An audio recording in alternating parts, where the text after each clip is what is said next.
The story was first published in Galaxy Magazine, August 1961. The King of the City by Keith Laumer, Part 1. I stood in the shadows and looked across at the run-down lot with the wind-blown trash packed against the wire mesh barrier fence and the yellow glare panel that said Hogue Escort. There was a row of city-scarred hacks parked on the cracked ramp. They hadn't suffered the indignity of a wash job for a long time, and the two-story frame building behind them that had once been somebody's country house now showed no paint except for the foot-high yellow letters over the office door. Inside the office, a short, broad man with two small eyes and yesterday's beard gnawed a cigar and looked at me. "Portal to portal escort cost you 2,000 Cs," he said. "Guaranteed." "Guaranteed how?" I asked. He waved the cigar. "Guaranteed you get into the city and back out again in one piece." He studied his cigar. "If somebody don't plug you first," he added. "How about a one-way trip?" "My boy got to come back out, ain't he?" I had spent my last brass $10 piece on a cup of coffee 8 hours before, but I had to get into the city. This was the only idea I had left. "You got me wrong," I said. "I'm not a customer. I want a job." "Yeah?" He looked at me again with a different expression, like a guy whose newfound girlfriend has just mentioned a price. "You know Granyock?" "Sure," I said. "I grew up here." He asked me a few more questions, then thumbed a button centered in a ring of grime on the wall behind him. A chair scraped beyond the door. It opened, and a tall, bony fellow with thick wrists and an Adam's apple set among heavy neck tendons came in. The man behind the desk pointed at me with his chin. "Throw him out, Lefty." Lefty gave me a resentful look, came around the desk, and reached for my collar. I leaned to the right and threw a hard left jab to the chin. He rocked back and sat down. "I get the idea," I said. "I can make it out under my own power." I turned to the door. "Stick around, mister. Lefty's just kinda like a test for separating the men from the boys." "You mean I'm hired?" He sighed. "You come at a good time. I'm short of good boys." I helped Lefty up, then dusted off a chair and listened to a half-hour briefing on conditions in the city. They weren't good. Then I went upstairs to the chart room to wait for a call. It was almost 10 o'clock when Lefty came into the room where I was looking over the maps of the city. He jerked his head. "Hey, you!" A weasel-faced man who had been blowing smoke in my face slid off his stool, dropped his cigarette, and smeared it under his shoe. "You," Lefty said, "the new guy." I belted my coat and followed him down the dark stairway and out across the littered tarmac, glistening wet under the polyarcs, to where Haug stood talking to another man I hadn't seen before. Haug flicked a beady glance my way, then turned to the stranger. He was a short man of about 50, with a mild, expressionless face and expensive clothes. "Mr. Stinn, this is Smith. He's your escort. You do like he tells you, and you'll get into the city and see your party and back out again in one piece." The customer looked at me. "Considering the fee I'm paying, I sincerely hope so," he murmured. "Smith, you and Mr. Stinn take number 16 here." Haug patted a hinge-sprung hood, painted a bilious yellow and scabbed with license medallions issued by half a dozen competing city governments. Haug must have noticed something in Stinn's expression. "It ain't a fancy hack, but she's got full armor, heavy-duty gyros, crash shocks, two-way music, and panic gear. I ain't got a better hack in the place." Stinn nodded, popped the hatch, and got in. I climbed in the front and adjusted the seat and controls to give me a little room. When I kicked over the turbos, they sounded good. "Better tie in, Mr. Stinn," I said. "We'll take the Canada Turnpike in. You can brief me on the way." I wheeled 16 around and out under the glare sign that read Haug Escort. In the eastbound linkway, I boosted her up to 90. From the way the old bus stepped off, she had at least a mega horse under the hood. Maybe Haug wasn't lying, I thought. I pressed an elbow against the power pistol strapped to my side. I liked the feel of it there.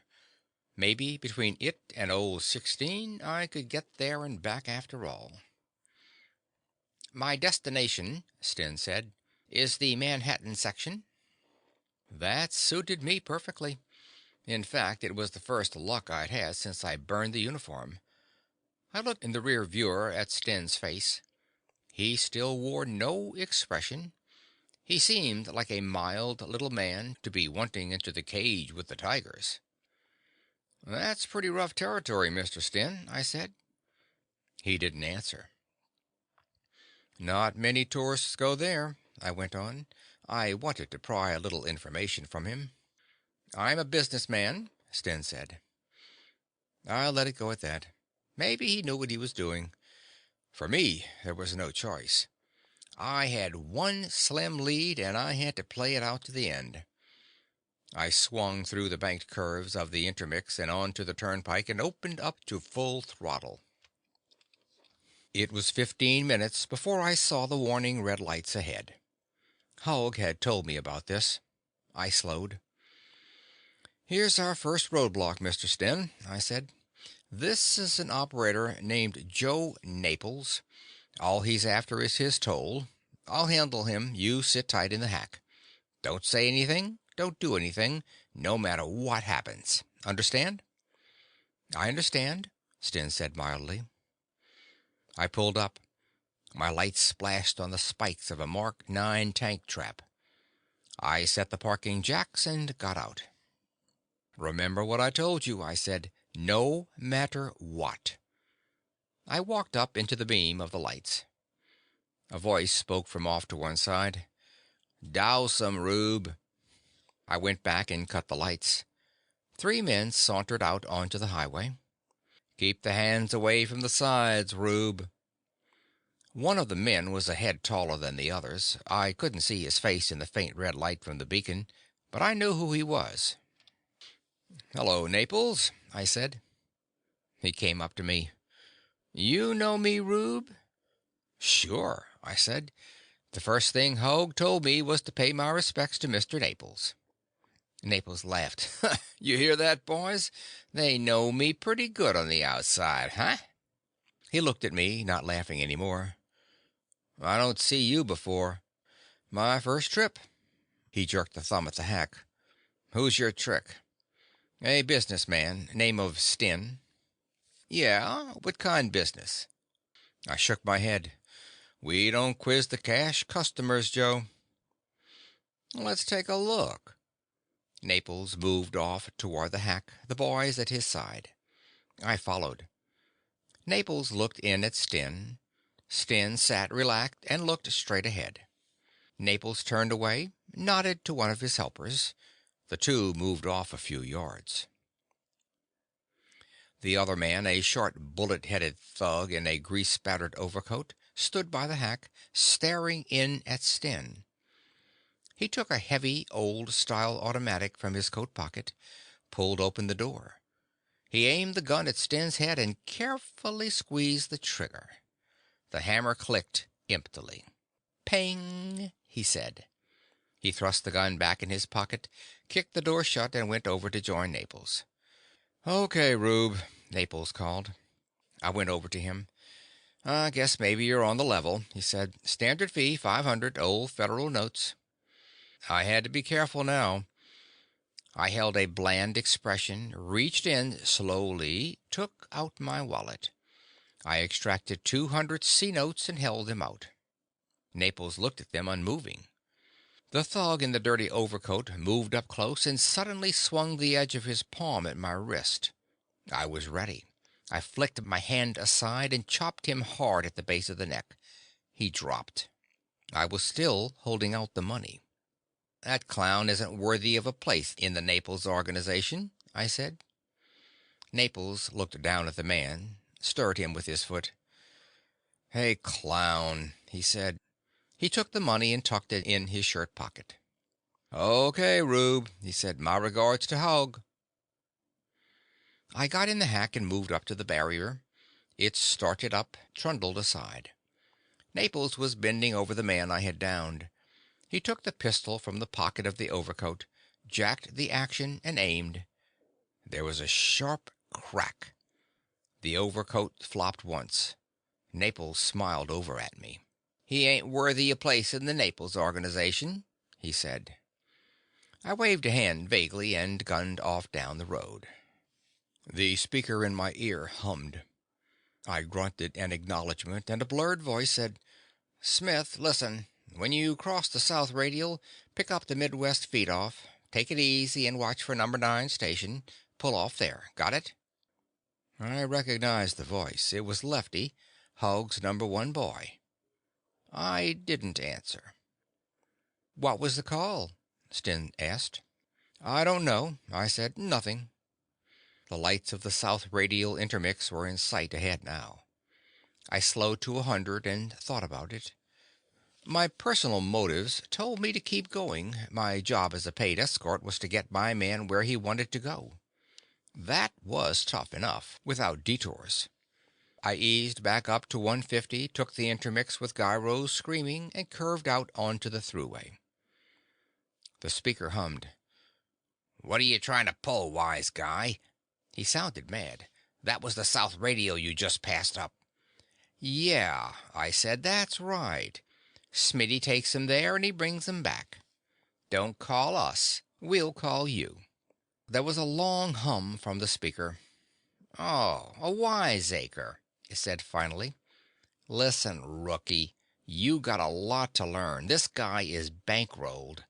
I seen the wad when he paid Haug off. So all right, we cut you in. Now get this." He gave me detailed instructions. When he was finished, I said, "Don't wait up for me." I took the speaker out of my ear and dropped it into the disposal slot. We drove along quietly for quite a while.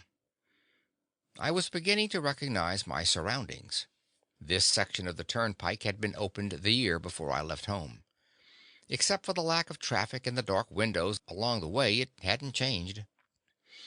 I was wondering just what Lefty's next move would be when a pair of powerful beams came on from the left, then pulled onto the highway, speeded up to pace me. I rocketed past before he had made full speed. I heard a loud spang, and glass chips scattered on my shoulder. I twisted and looked.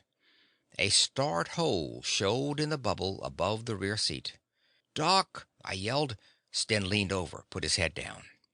The beams were gaining on me. I twisted the rear viewer, hit the IR switch. A 3-ton combat car, stripped but still mounting twin infinite repeaters.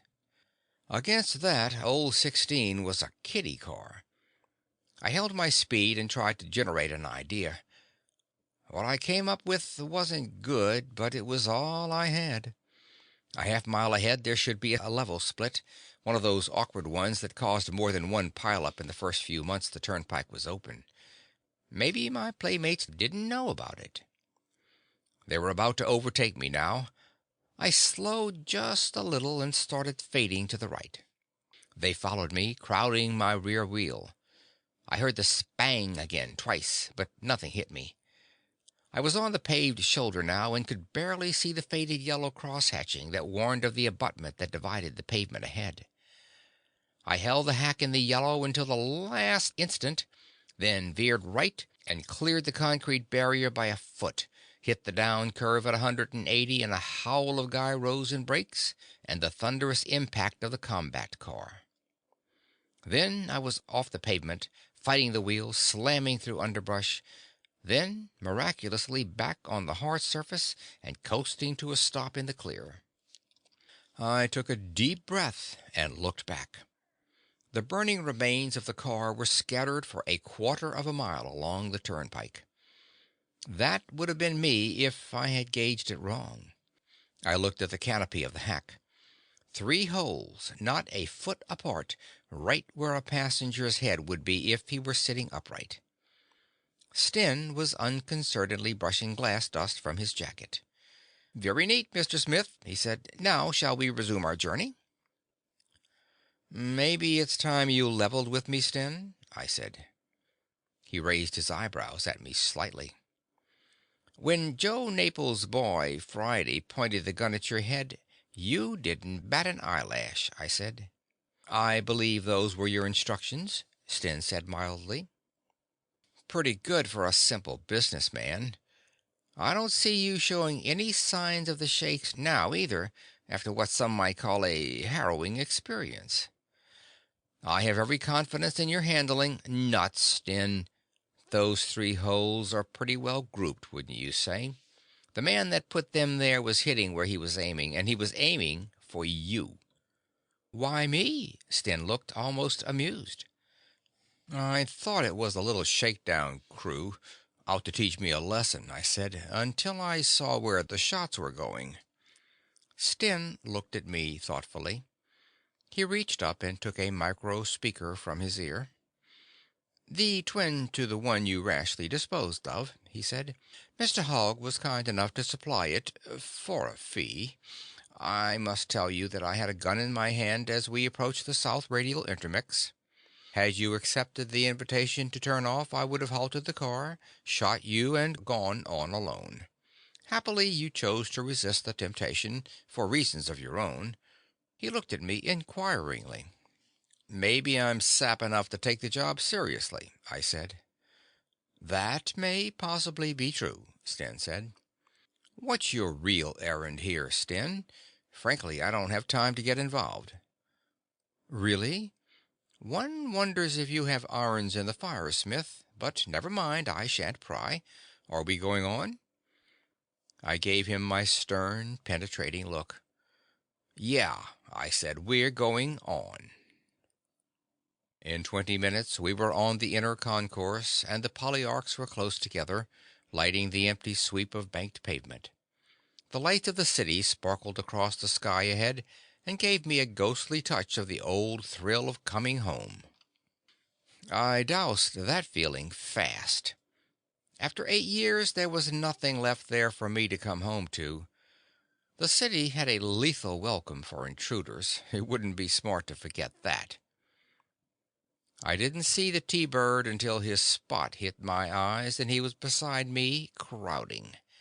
I veered and hit the brakes, with a half-baked idea of dropping back and cutting behind him, but he stayed with me. I had a fast impression of squealing metal and rubber, and then I was skidding to a stop up against the deflector rails, with the T-Bird slanted across my prow. Its lid popped almost before the screech died away, and I was looking down the muzzles of two power pistols. I kept both hands on the wheel where they could see them, and sat tight. I wondered whose friends we had met this time. Two men climbed out, the pistols in sight, and came up to the hack. The first one was a heavy-set Slavic type, zipped into a tight GI weather suit. He motioned. I opened up and got out, not making any sudden movements. Sten followed. A cold wind was whipping along the concourse, blowing a fine misty rain hard against my cheek. The polyarchs cast black shadows on gray faces. The smaller man moved over to Sten and crowded him back against the hack. The Slav motioned again, and I moved over by the T-Bird. He fished my wallet out and put it in his pocket without looking at it. I heard the other man say something to Sten, and then the sound of a blow. I turned my head slowly so as not to excite my watchdog. Sten was picking himself up. He started going through his pockets, showing everything to the man with the gun, then dropping it on the ground. The wind blew cards and papers along until they soaked up enough water to stick. Sten carried a lot of paper. The gunny said something, and Sten started pulling off his coat. He turned it inside out and held it out. The gunny shook his head and motioned to my Slav. He looked at me, and I tried to read his mind. I moved across toward the hack. I must have guessed right, because he didn't shoot me. The Slav pocketed his gun and took the coat. Methodically, he tore the lining out, found nothing, dropped the ripped garment and kicked it aside. I shifted position, and the Slav turned and backhanded me up against the hack. Lay off him, Heavy, the other hood said. Maxie didn't say nothing about this mug. He's just the escort. Heavy started to get his gun out again. I had an idea he was thinking about using it. Maybe that's why I did what I did. As his hand dipped into his pocket, I lunged, wrapped an arm around him, and yanked out my own artillery. I held on to a handful of the weather suit and dug the pistol in hard. He stood frozen. Heavy wasn't as dumb as he looked. His partner had backed a step, the pistol in his hand covering all of us. "Drop it, Slim," I said. "No hard feelings, and we'll be on our way." Sten stood absolutely motionless. He was still wearing his mild expression. "Not a chance, Mug," the gunny said softly. No one moved. "Even if you're ready to gun your way through your pal, I can't miss. Better settle for a draw." "Maxie don't like draws, mister." "Sten," I said, "get in the T-bird, head back the way we came, and don't slow down to read any billboards." Sten didn't move. "Get going," I said. "Slim won't shoot." "I employed you," Sten said, "to take care of the heroics. If you've got any better ideas, it's time to speak up, Sten. This is your only way out, the way I see it." Sten looked at the man with the gun. "You referred to someone named Maxie. Would that by any chance be Mr. Max Arena?" Slim looked at him and thought about it. "Could be," he said. Sten came slowly over to the Slav. Standing well out of the line of fire, he carefully put a hand in the loose pocket of the weather suit and brought out the pistol. I saw Slim's eyes tighten. He was having to make some tough decisions in a hurry. Sten moved offside, pistol in hand. "Move away from him, Smith," he said. I didn't know what he had in mind, but it didn't seem like the time to argue. I moved back. "Drop your gun," he said. I risked a glance at his mild expression. "Are you nuts?" "I came here to see Mr. Arena," he said. "This seems an excellent opportunity." "Does it? I—" "Drop it now, Smith. I won't warn you again." I dropped it. Slim swiveled on Sten. He was still in an awkward spot. "I want you to take me to Mr. Arena," Sten said. "I have a proposition to put before him." He lowered the gun and handed it to Heavy. It seemed like a long time until Slim lowered his gun. "Heavy, put him in the back seat." He motioned me ahead, watched me as he climbed in the T-bird. "Nice friends you got, Mug," he said. The T-bird started up, backed, and roared off toward the city. I stood under the polyarcs and watched the tail glare out of sight. Max Arena was the man I had come to the city to find. Old number 16 was canted against the deflector rail, one side shredded into curled strips of crumpled metal. I looked closer. Under the flimsy fairings, gray armor showed. Maybe there was more to Hogg's best hack than met the eye. I climbed in and kicked over the starter. The turbos sounded as good as ever. I eased the gyros in. She backed off the rail with a screech of ripped metal. I had lost my customer, but I still had wheels. The smart thing to do now would be to head back out the turnpike to Hogg's lot, turn in my badge, and keep moving south. I could give up while I was still alive. All I had to do was accept the situation. I had a wide choice.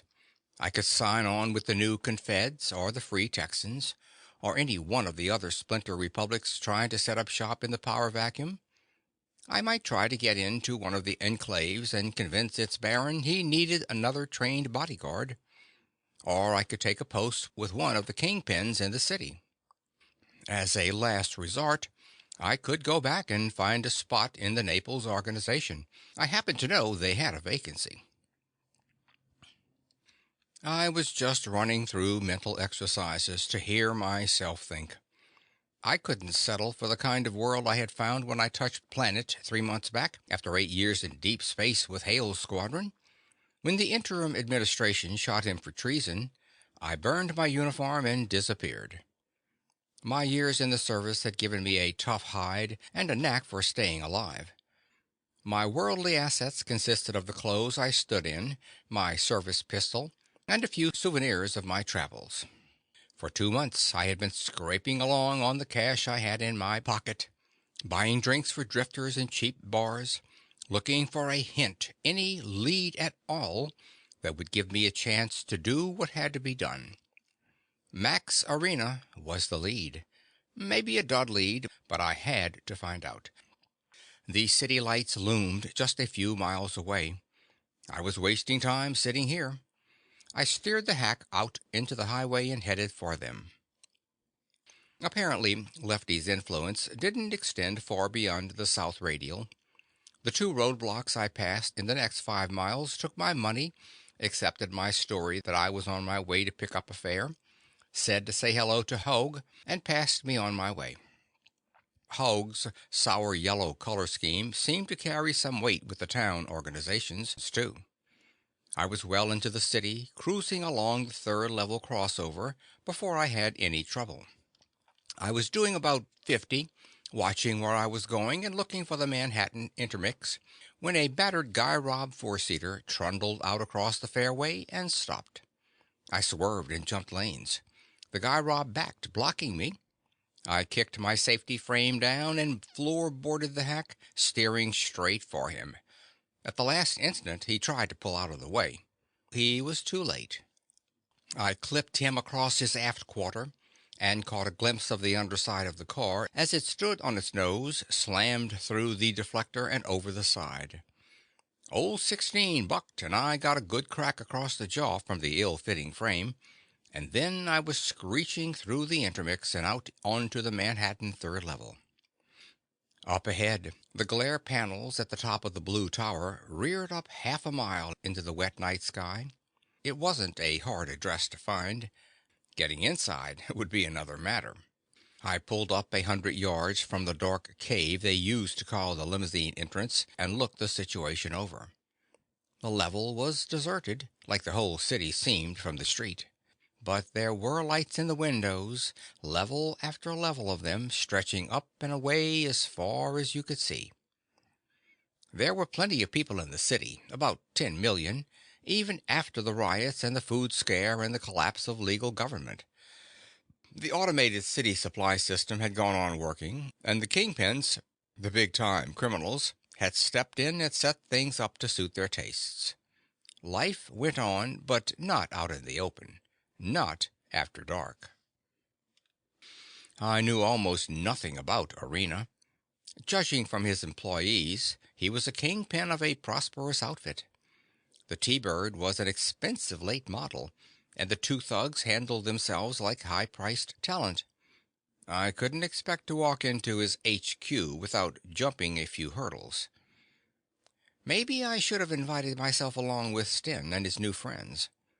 On the other hand, there were advantages to arriving unannounced. It was a temptation to drive in, with the hack's armor between me and any little surprises that might be waiting, but I liked the idea of staging a surprise of my own. I eased into drive and moved along to a parking ramp, swung around and down and stopped in the shadow of the retaining wall. I set the brake and took a good look around. There was nothing in sight. Arena might have a power cannon trained on me from his bedroom window for all I knew, but I had to get a toe into the water sometime. I shut down the turbo and in the silence popped the lid and stepped out. The rain had stopped and the moon showed as a bright spot on the high mist. I felt hungry and a little bit unreal, as though this were happening to somebody else. I moved over to the side of the parking slab, clambered over the deflector rail, and studied the shadows under the third level crossway. I could barely make out the catwalks and serviceways. I was wondering whether to pull off my hard-soled shoes for the climb when I heard footsteps close. I gauged the distance to the hack and saw I couldn't make it. I got back over the rail and waited. He came into sight, rangy, shock-haired, and preternaturally thin in tight traditional dress. When he got close, I saw that he was young, in his early 20s at most. He would be carrying a knife. "Hey, mister," he whined. "Got a cigarette?"